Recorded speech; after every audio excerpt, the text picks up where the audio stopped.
Welcome to the Holistic Therapy Interviews. Today I have with me Sara Moses, all the way from Santa Barbara in LA. Welcome, Sara. Hi, how are you? Fantastic. Thank you so much. And thank you for joining us. Now, Sarah is going to be talking about mindset and how she coaches people about mindset.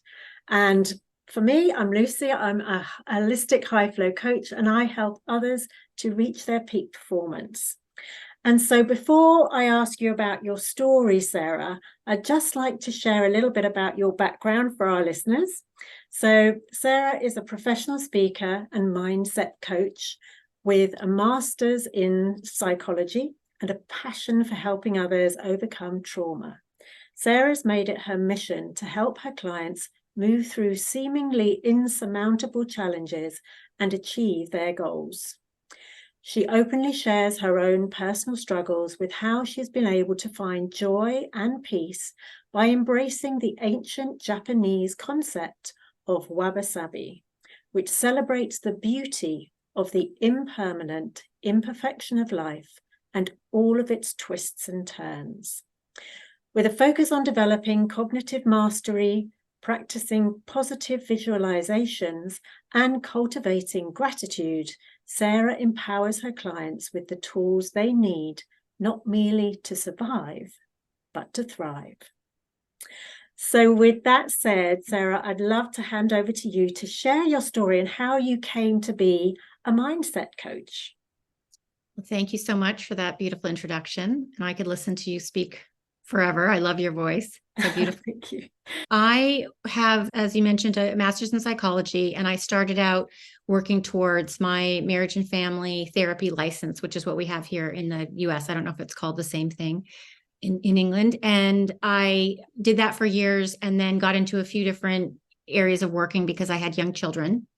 And more recently got back into life coaching a few years ago and very quickly realized that my clients responded very well and very quickly when we focused on mindset. And I myself had gone through a journey of getting to that place where I had to be very, very careful of my thoughts. And because I was going through a sort of a serious healing journey, which lasted a few years.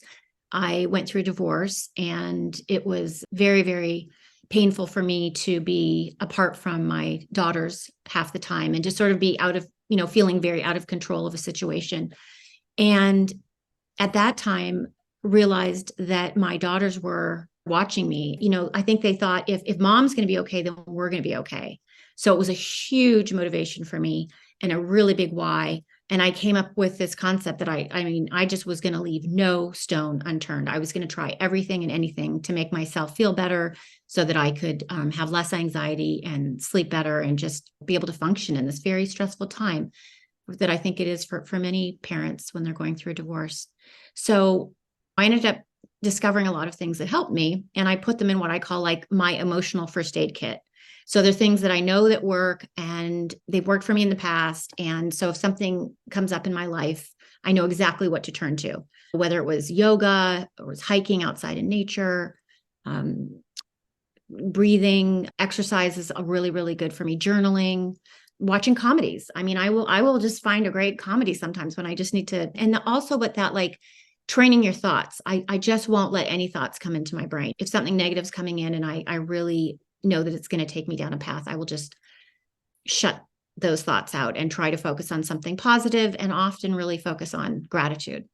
Then as I think you might know, I had some other very painful things happen in the last year and a half where I lost two family members to suicide. And it was at those times where I was so grateful that I had something that my emotional first aid kit, that I could go back to those things and really rely on them. And I could help my other family members who needed me to be strong at that time.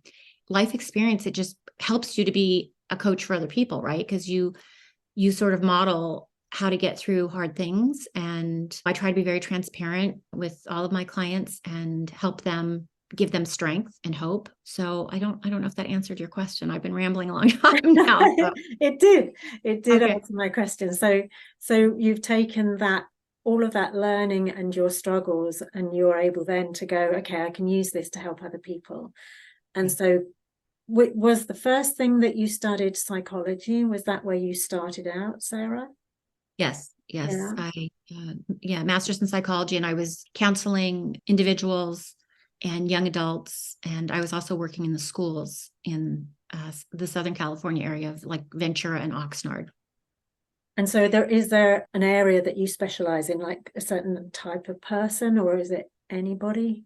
I would say now I have really been working not exclusively. I do have male clients that I work with, but I really seem to resonate, or they resonate with me, with women who maybe their 40s, 50s, 60s, who are going through a major life change, and they are feeling either overwhelmed or a little stuck. It's like they know they want a big change now, or they want to believe they can still go after their dreams, or they can still have a new adventure, but they just don't know quite how to get there. And we find that mindset is just a really great muscle. It's almost you just keep practicing it every day and you get great results. And then you say, wow, I want to do more of that. Right. So it just gets better and better. I think it's a muscle that people practice and they get better every day. One of my clients, she had been wanting to sell her family home. She was married, her kids had moved out, and she'd wanted to move to a different part of the country. She wanted to change jobs. There were all these changes. She wanted to help her health. And there are all these things that she's been wanting to do for over a decade. And we started working together and really focusing on mindset. And she accomplished all that within 4 months. Wow. So you go from like these things that you thought you've been thinking about them for a decade and probably having a lot of fear and a lot of anxiety and what ifs. And then when we focused it to mindset and, positive things that she could do, it's a lot about taking action, right? I mean, fear holds us back, anxiety. But if we take the action and we realize, oh, sky didn't fall, we're still here. In fact, I'm closer to what I wanted. This is good. Do it again the next day. And before you know it, she was, really proud of her, and she's really happy. And yeah. That's wonderful. It's wonderful to see, isn't it, when somebody can really take hold of what you're teaching and helping them to see that it's there. But you're so right, with fear, it's so huge. It's that natural thing that all humans suffer with, fear, because that's our caveman instinct or cavewoman instinct, if you like.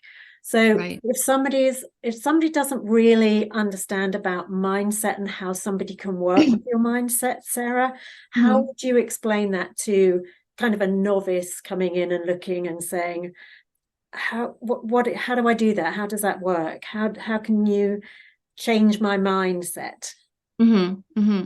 It's funny. I take this sort of very basic term that I throw out a lot because it's basic and it's simple, but I think that's important because sometimes we overcomplicate things.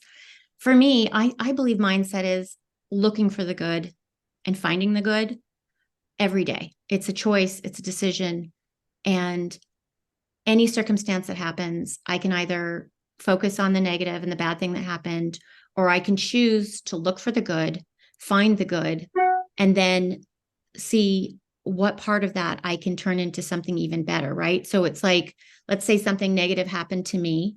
I'll use an example from my own life. I felt that when I went through my divorce that I was treated unfairly because my children's father, my ex-husband, wanted to handle the financial division a different way than I thought was fair, and that we had agreed upon for years based on his career. And I had been a stay-at-home mom, and I could have gotten really lost in that sort of victim mentality and just like complaining about that and, woe is me. But what's amazing is I had to just go, okay, Sarah, you have to be financially responsible. You've got to make a living. You've got to be financially independent.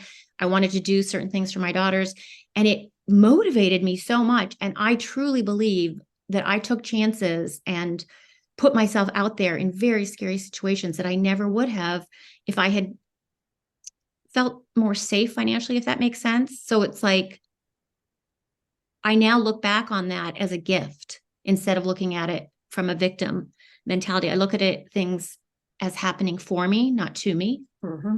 And I've seen that in a lot of my clients. If we can just like reframe, we talk about reframing, like they'll come to me. I have another client, and she's an actress, and she was really upset that there was a lot of like, they call them haters or comments on her social stuff. And, we talked, how can we reframe this? Well, the fact that there's a lot of them means you're popular and you're out there and you're doing stuff and you have a lot of success. What's something else that's positive? Well, they're causing a lot of, conversation because a lot of people are, defending you, and you're getting all these followers. And at the end of the conversation, she ended up seeing, oh, wow, this is actually a good thing. And now when she sees it on there, she's like, oh, okay, everybody go ahead. But it's that reframing, and I understand there's some things that we can't reframe. There's some things that are just bad and happen to us, and that's horrible. And we need to grieve and heal and all of that. But I do think that the majority of things that happen in our daily life, we can choose to look for the good and find the good. I totally agree. Yeah, no, I agree. So with that, it can be, sometimes you think, oh, I'm a really positive person, and then you catch yourself saying something or doing something and you think, oh, my goodness me. And even the other day, I was talking to a couple of ladies, and one was saying, we were talking about gratitude, and you spoke about gratitude earlier. And one was saying, she said, I give gratitude every single day. Every single day, I give gratitude right from the beginning of my day. And the other one goes, I don't even think about it.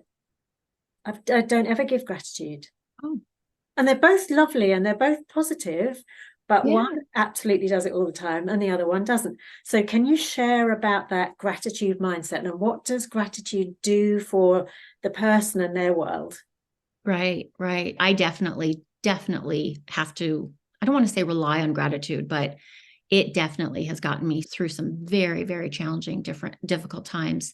I was having a lot of trouble sleeping, and I had insomnia when I was going through my divorce, first separated. And at night I couldn't fall asleep. And someone had given me a book on meditation, and I tried it, but I couldn't. It was where you're supposed to empty your mind of thoughts. And I was having thoughts, and I thought to myself, okay, well, if I'm going to have thoughts, I'm going to be the boss of my thoughts. I'm going to decide what thoughts I have. And so as I went to sleep, I would just all gratitude thoughts as I was going to sleep. Very simple, from I'm so grateful that my legs work and that I can walk and I can exercise with my kids or go on hikes, to that my eyes work and I can see their artwork and hear their voices. Like, you just really basic, that we have hot water, we can take hot showers. Imagine the people in the world who can't. And I would find that I would fall asleep very, very quickly, because I'd wake up in the morning and I was like, oh, went to sleep, slept through the night. I was like, this really works, right? So gratitude for me has been something, as soon as I find myself getting into like a negative or grumpy or bad mood, or maybe even a little depressed, I just go, Sara, when was the last time you did gratitude? And I'll get out my journal and I will just start writing it down, right? I have to be a little more disciplined about it sometimes.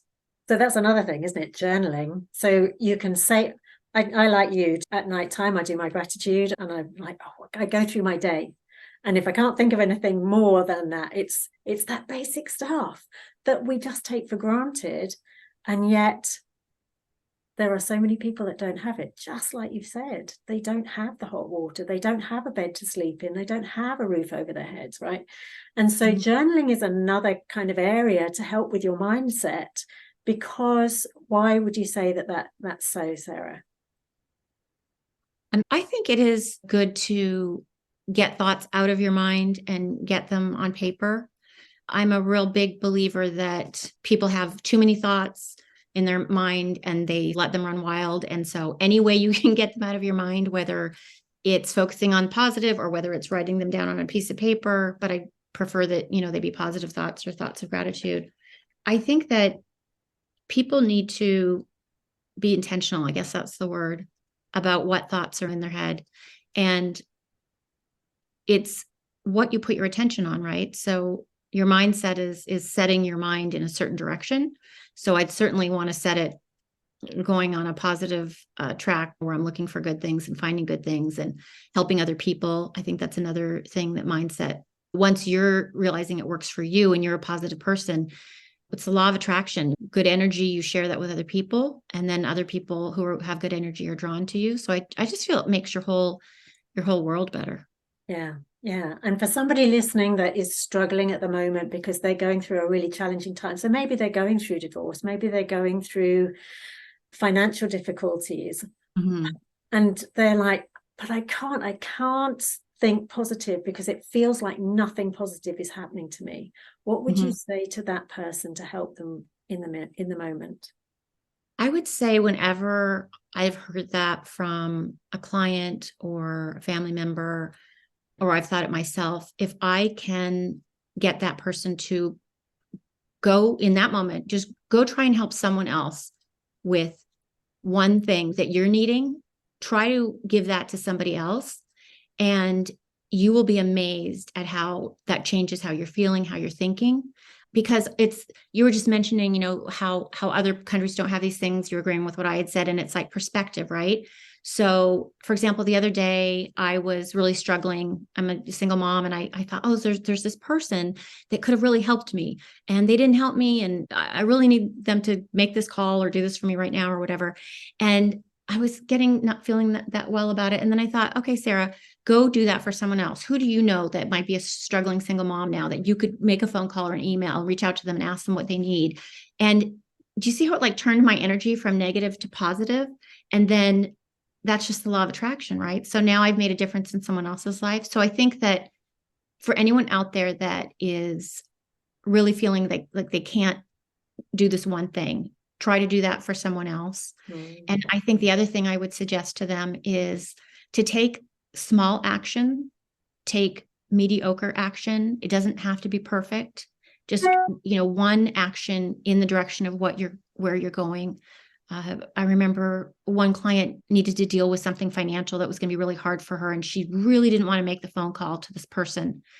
And we talked about it, and then we came up with a solution that she did feel comfortable sending an email.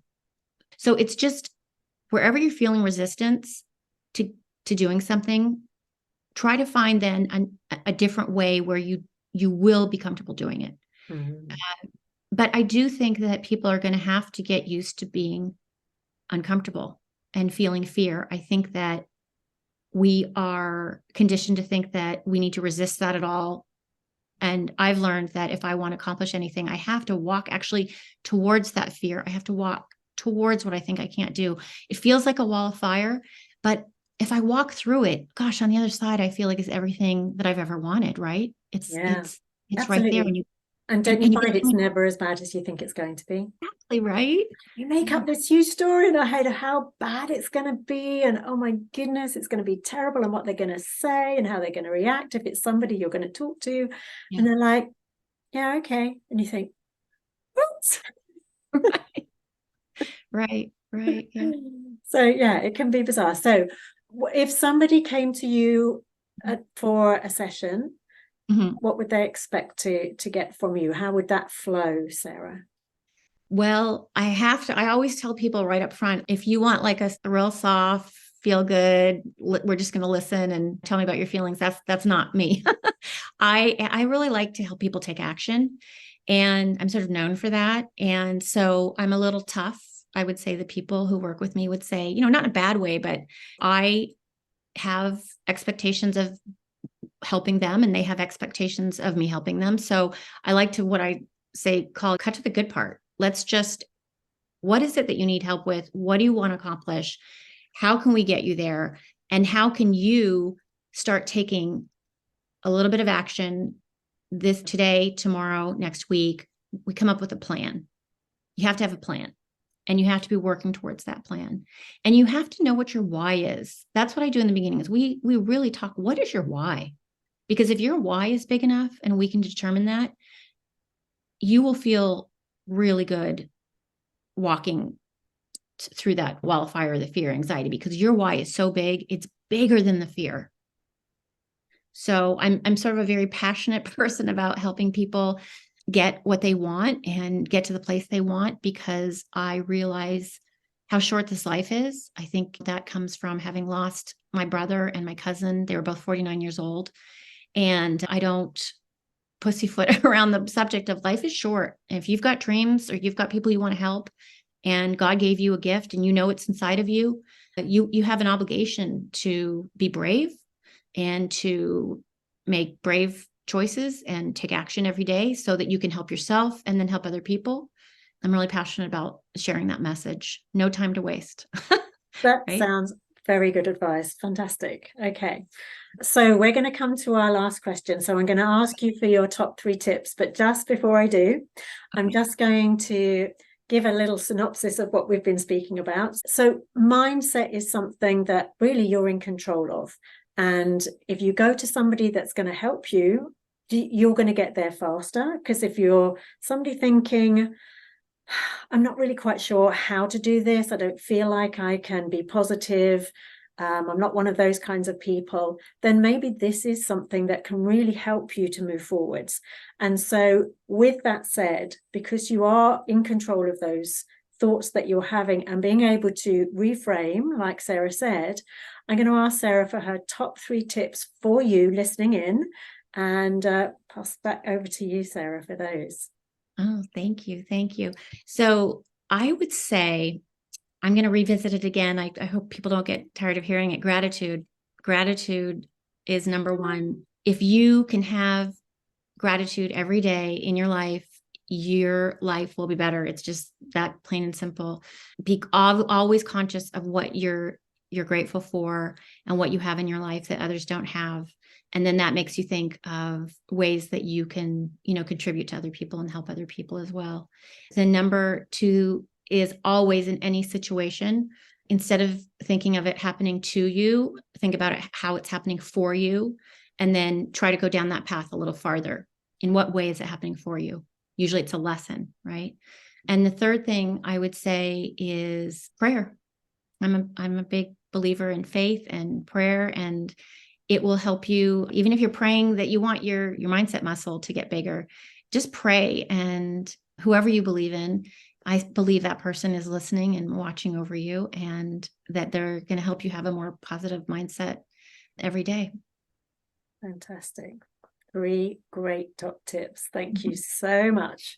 Thank you for joining us. Thank you for our listeners joining us. There will be another video coming up on screen, another interview. So do pop over, and I'm going to see you over there. Take care. Bye for now. Thanks, Sara. Thank you for having me.